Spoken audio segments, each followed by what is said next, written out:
Speaking of Kyrie, man, very unfortunate. The He's injuries, out, man. both players are out for a while. Yeah, he's out. Can the Mavs survive? Yeah, Because Kyrie was killing it, man. Kyrie looked like he was gonna earn a max extension, and he yeah. still can. He still technically can. But do you think that they could survive? Yeah. Ooh, They're doing okay so far. they're not in a bad position, but they're really not like the Mavs don't want to be in a position where they're fighting too hard before the playoffs start. You know what I mean? Yeah, They're gonna be and then not only they're fighting hard before the playoffs start, but then they get into the playoffs and their road is extra long again. Anyway, yeah. You don't want to risk that shit. yeah, they got to be in play-ins. They got to be playing against harder teams. They got to be playing against the second seed or first seed or third seed. It's just, man, It this just is seems like tough. it's really hard work because like I had Luca winning MVP this year, but it just like health has really contradicted him, and I think Hmm. I think I think the Mavericks match well against every team in the league, but it's just hard for me to like look at them now and be like, damn, like it's not gonna be easy road. Sure, like Minnesota's gone, but you still have Dallas. I mean, not Dallas. You still have Oklahoma, Houston. They're a great perimeter defensive team. The Clippers are surprisingly a good team. Like you just have a lot of good teams. And Jokic, obviously, you just have a lot of good teams who will make it tough on you to actually win games. Now, who has the responsibility now? You think it's Clay? You think it's what's his name? The guy that constantly returns to the Mavs, Spencer Dinwiddie. Who Bro, has the I'm gonna be responsibility honest. I here? think like PJ Washington and Clay Thompson. Wow, that's crazy. Wow, they're the two best players after Luca and Kyrie. Yeah, they're gonna be able to carry this, man. So Kyrie went Mm. 3-4 without Luca the first time he got hurt. They're And gonna have to make some moves too, man. yeah, and then Kyrie went 1-2, after Christmas without Luca. So Kyrie was he was doing his thing, man. Kyrie looked like he was in a situation where he was gonna put pressure on the Mavs to give him, a nice chunk change, man, for an extension. Yeah, But this is what the Mavs were probably scared of: is Kyrie being injured as he goes up there in age. yeah, he's always been an injury-prone player. Mm-hmm. But he's been good relatively since he's been in Dallas, man. I don't know. I don't know. It's the anti-vaccination mandate or what. But you know what I'm saying? Like he living free, man. Kyrie could do him. He's Yeah. been good in Well, I mean, Dallas. Dallas has been treating the him good. whole Dallas is very open to whatever Kyrie believes in too, as compared to like Brooklyn. They're like, what was Hmm. the mayor? He made it tough on the one who just stepped down recently. Yeah, and NYC is very Yeah, he made it political, tough. man. It's very Yeah, political. and they made it tough on the whole COVID mandate, so that kind of robbed Hmm. them of close to a year, or at least a year, Yeah, or robbed half a him of a year of year. NBA basketball. Yeah, And but Kyrie's been balling out. Dallas has been treating him good. He's been treating Dallas good. Well, like, what does this extension look like, man, for Kyrie Irving? He has a player option next season for 43 mil. He could opt out of that. I mean, as he should. He's gonna be age 33, and yeah, he should opt out of that and get an extension. yeah, So how do you think that's gonna really put the Mavs up there with their salary? They have Gafford, PJ, Keebler still on the books. Najee Marshall's on the books. they have a lot of guys on the books.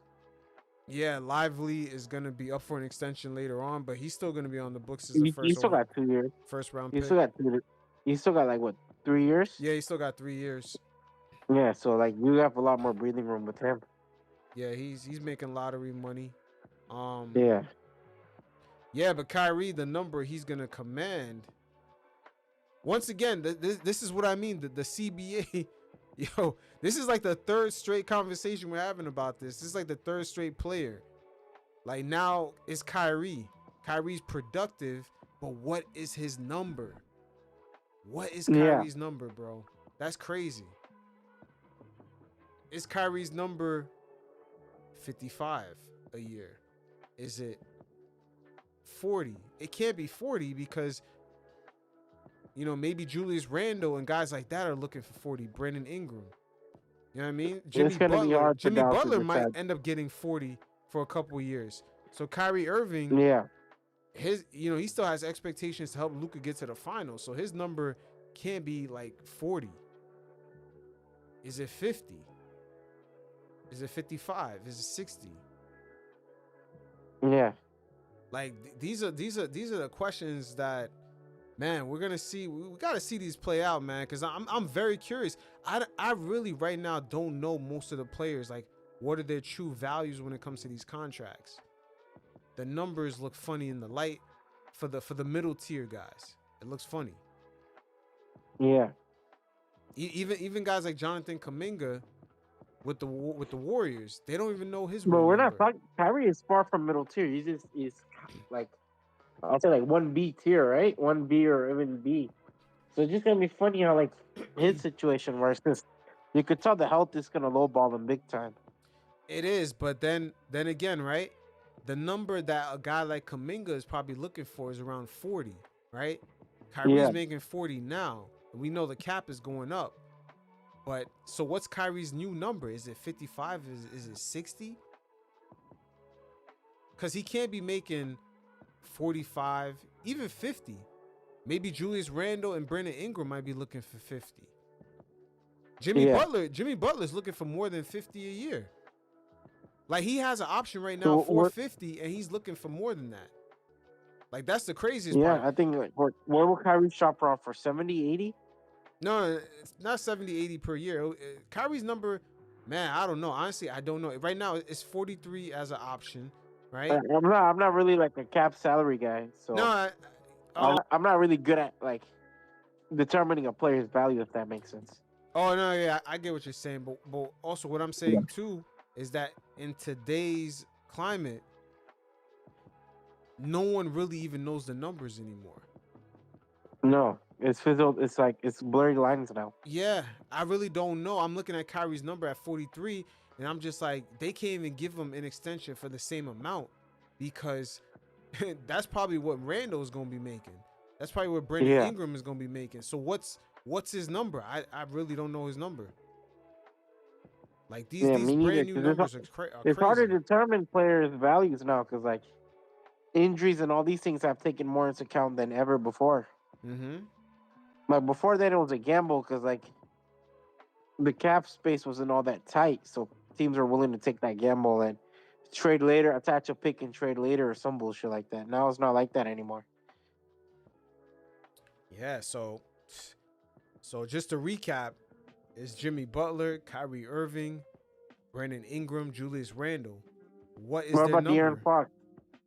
De'Aaron Fox, he's gonna get his number is kind of, it has a range. He's gonna get a max because, or somewhere near it, because he was drafted in 2017, the same year as he's around the same year as Tatum and Luka. So that class, he's the same year as Tatum. Yeah, so that class, they have a certain number. If you're a top talent in that class, you have a certain range. But I'm talking about these middle tier aging players, or early 30s, productive. Nobody really knows their number. Nobody really knows their number right now. This is a very interesting place that we're in the league right now. I'm not gonna hold you. We're in an interesting transition, and it's gonna be hard to determine Kyrie's actual value because I actually do think he's staying in Dallas. Yeah, I think so too. Maybe they can give him. Honestly, I don't know. I think this offseason is for the first time we're gonna get a good measuring stick of how to judge these things. Because Kyrie's one of those. We haven't seen a major player get an extension or a contract within this new CBA, right? So Jimmy Butler and Kyrie Irving will be our test. Well, I guess Paul George too. No, Paul George was unrestricted. Oh, okay. Yeah, and then also the 76ers was desperate. That's the thing. Like right now, who's desperate to take on money? Who has the space and who's desperate? There's really Yeah, I not don't that. really see many teams that are really desperate. Not even desperate, but who has the space? Because to me, the Suns are desperate, but they don't have the space. Yeah, So it's a weird thing. The teams that have the space are not desperate. Like San Antonio, they're not desperate.